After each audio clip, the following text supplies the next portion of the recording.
গালিকাদলৰ শিল্পীসকললৈ অশেষ ধন্যবাদ আৰু কৃতজ্ঞতা জনাই আমি আমাৰ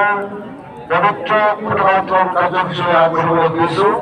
মই পৰম সন্মানীয় পদাধিকাৰ ভৱেন্দ্ৰনাথ ডেকা বাবুজনাক এই কাৰ্যসূচী আৰম্ভ কৰিবৰ কাৰণে পতাকালৈ যাবৰ কাৰণে অনুৰোধ জনাইছোঁ। লগতে আমাৰ মাজতে সমাগত হৈ থকা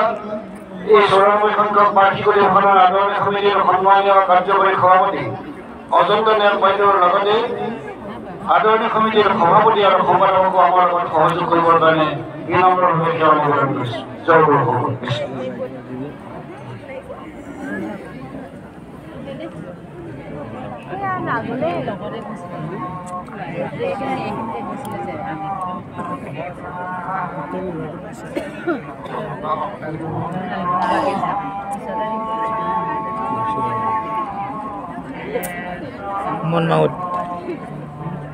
মনমাউতে গাব ধৰিলে এইটো সিয়ে গায়। আজি কিমান বছৰ ধৰে? 20 বছৰ ধৰে।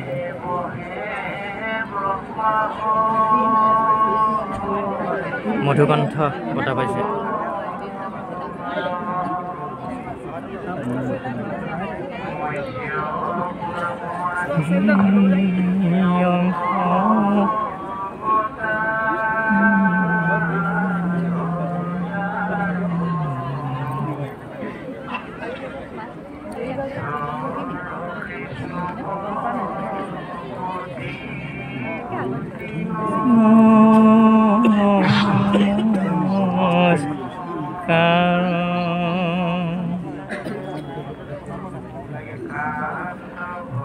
সন্মানীয় পদাধিকাৰ বাবুজনাক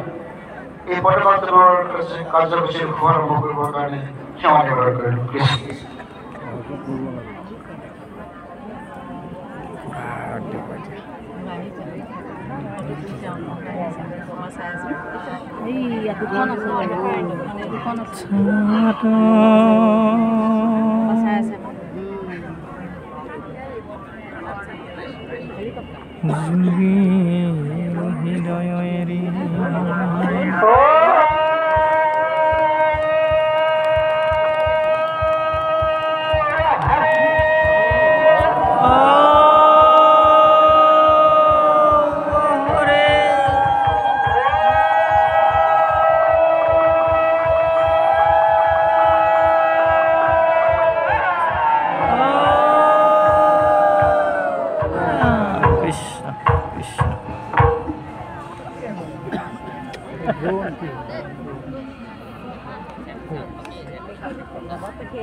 পতাকা উত্তোলন কৰিছে আকৌ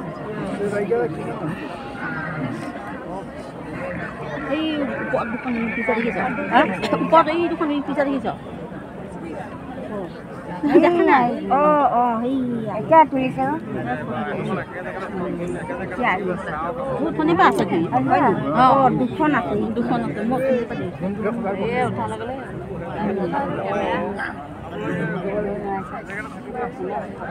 টিভিত এতিয়া মোবাইলত এইবিলাক দেখি আছে চাগে ৰৈ আছে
Vishnu.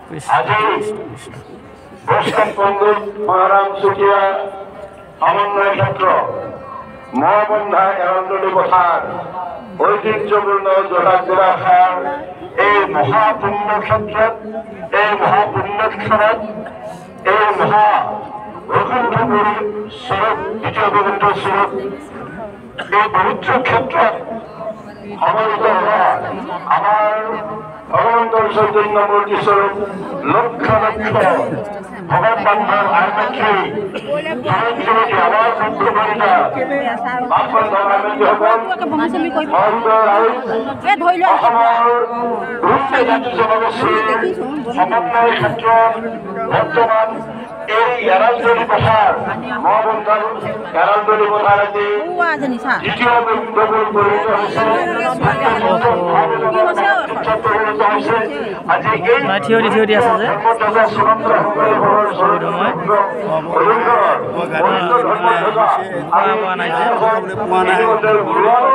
এই ধৰ্মধ্বজা আমাৰ গুৰুৰ প্ৰতীক, আমাৰ দেৱৰ প্ৰতীক, কৃষ্ণ কৃষ্ণ জয় গুৰু শংকৰ আমাৰ ধৰ্মৰ প্ৰতীক, আমাৰ ঈশ্বৰৰ প্ৰতীক। এই পতাকা তলত আমি সমবেত হৈ আমি এতিয়া মানৱতাৰ দৰ্শন ক'বলৈ গৈছোঁ, আমি মানৱতাৰ বিকাশৰ কথা ক'বলৈ গৈছোঁ, আমি সমন্বয়ৰ মাধ্যমেৰে মহাপুৰুষ আজিৰ পৰা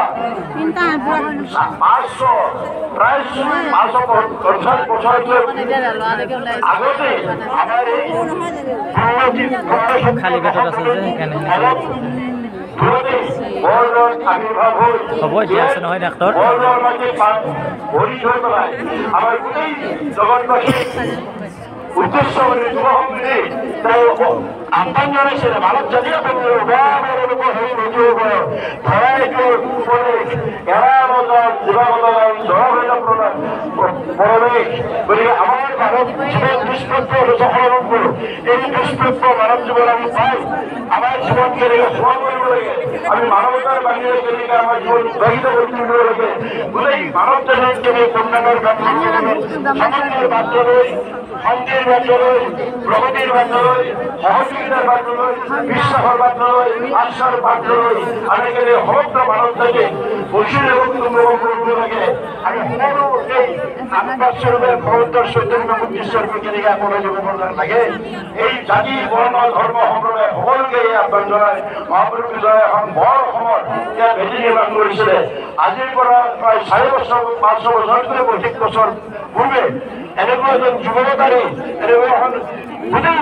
বিশ্বৰ ভিতৰত যোৱা 30,000 বছৰৰ ভিতৰত আপুনি যদি গোটেই বিশ্বৰ ইতিহাস পঢ়িবলৈ যায়, গোটেই ধৰ্মৰ ইতিহাস পঢ়িবলৈ যায়, চকুবোৰে চাই দেখিবলৈ পাব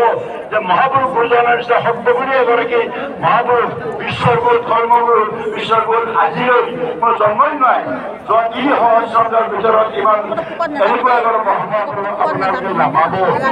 আমি সকলো ধৰ্মগুৰুকে আমি সন্মান দিওঁ, শ্ৰদ্ধা কৰোঁ, আমি সেৱা কৰোঁ আৰু স্বীকৃতি দিওঁ, কিন্তু আমাৰ এই ধৰ্মগুৰুসকলে ধৰ্ম দিছে, ধৰ্ম দিছে সকলো জগতৰ মানুহৰ কল্যাণৰ কাৰণে সকলো যিমান ধৰ্মগুৰু আমাৰ কৰিছে সকলোৱে মানুহৰ কল্যাণৰ বাবে মহাপুৰুষ কল্যাণ কৰিবৰ ক্ষেত্ৰত ধৰ্ম আৰু মানুহৰ জীৱনৰ লগত কি সম্পৰ্ক আছে, ধৰ্ম সামাজিক জীৱনৰ লগত কি সম্পৰ্ক আছে, এই যুগস্ত্ৰ কৰি সেব্য সেৱক আৰু এই সেৱকৰ মাজত সেব্য বস্তু ভগৱান কৃষ্ণৰে সেৱক আমি ভকতসকল আৰু আমাৰ এই যুগস্ত্ৰ ত্ৰিশ আমি যে আমি ধৰ্মীয় ভগৱানৰ ওচৰলৈ যোৱা মানুহৰ শক্তি মাৰিব এই ভক্তি মাৰিব প্ৰতিষ্ঠা কৰিছে ভগৱান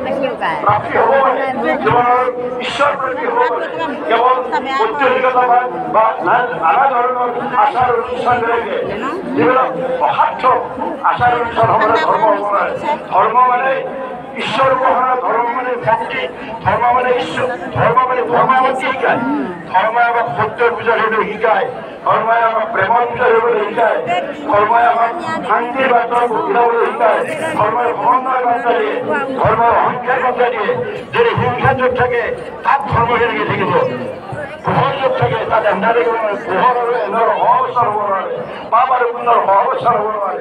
হিংসা আৰু প্ৰেমৰ সহৱস্থান হ'ব নোৱাৰে। গতিকে মানুহক এই গুৰুজনে এই যুৱজয় বাৰ্তাবিলাক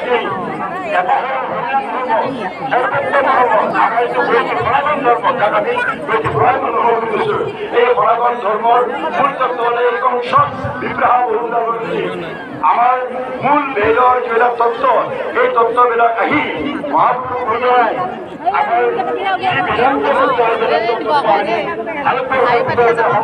আমাৰ ঈশ্বৰ ভক্তিৰ তত্ত্ব প্ৰচাৰিত শাস্ত্ৰ সাৰজানী জ্ঞান মোৰে জীৱিকাৰ অৰ্থ কৰে আপোনাৰ মহত্ব ধৰ্ম কিনিব লাগে আৰু শাস্ত্ৰ জানিব লাগিলে শাস্ত্ৰ আৰু শাস্ত্ৰৰ গতিকে ভগৱন্তৰ আমাৰ ভক্তি মাৰ্গৰ ঈশ্বৰ তত্ত্বেৰ এই তত্ত্ব মহাপুৰুষ শ্ৰীমন্ত শংকৰদেৱ ধন্যবাদ নৱবৈষ্ণৱৰ যিসকল ধৰ্ম কৰিছিলে সকলোৱে ভক্তি মাৰ্গ দূৰ কৰিছে জ্ঞান মাৰ্গ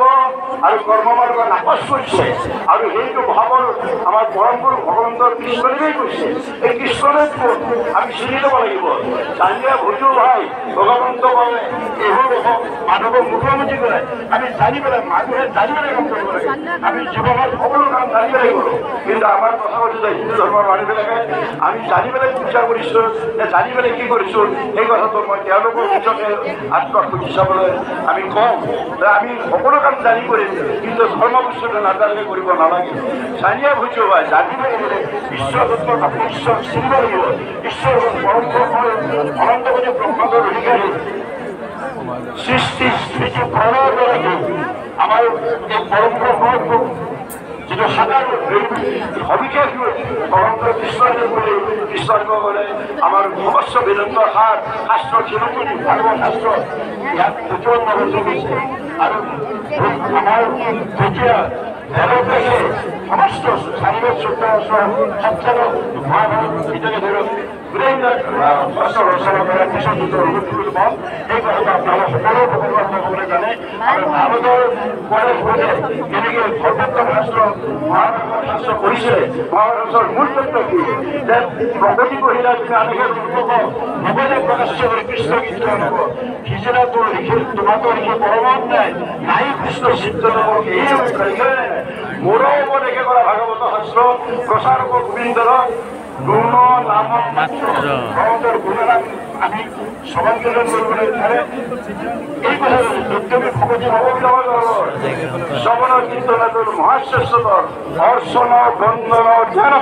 সমস্তৰে কৰি নিজৰ নৱকীৰ্তনত কৃষ্ণ কৰি এই যে আমি সবাৰ কীৰ্তন সবাৰ মানে কেৱল কাণেৰে শুনা আৰু যিমানবিলাক আমি তাৰ আনন্দ পাব লাগে কথা নহয় শ্ৰৱণ শব্দটোৰ অৰ্থটো শ্ৰৱণ মানে শুনিব লাগিব আৰু মানিব লাগিব গতিকে ঈশ্বৰ পুৰুষৰ নাম পালন কৰিব লাগিব আৰু এটা বৰ্ণপদে ভগতৰ ইয়াত দুৰ্বাসনা হয় অৱশ্যে যেহে সৰ্বজনিক মনত স্বভাৱতে নিৰ্মল হয় ভগৱন্তৰ এই বাণীবিলাক যদি কৰ্ণবিলাক ভগৱন্তৰ হৃদয়ত যাব লাগিব আপোনাৰ এখন কৰ্ণ আপুনি বহুত চিন্তা কৰি বেছিভাগ আবাহী হৈ আছে ন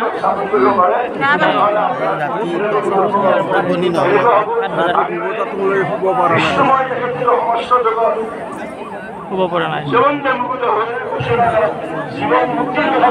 আমাৰ ভগৱানে আমাক কৈছে প্ৰিপাৰেশ্যন থিওৰি অফ প্ৰিপাৰেশ্যন যদি ভাবে ভাৰতৰ আমাৰ মৃত্যুৰ পিছতে কিন্তু জীৱন মুক্তিৰ কথাটো আমি জীৱনতে জীৱন মুক্ত হ'ব লাগে জীৱন মুক্ত হ'লে আমি কামনা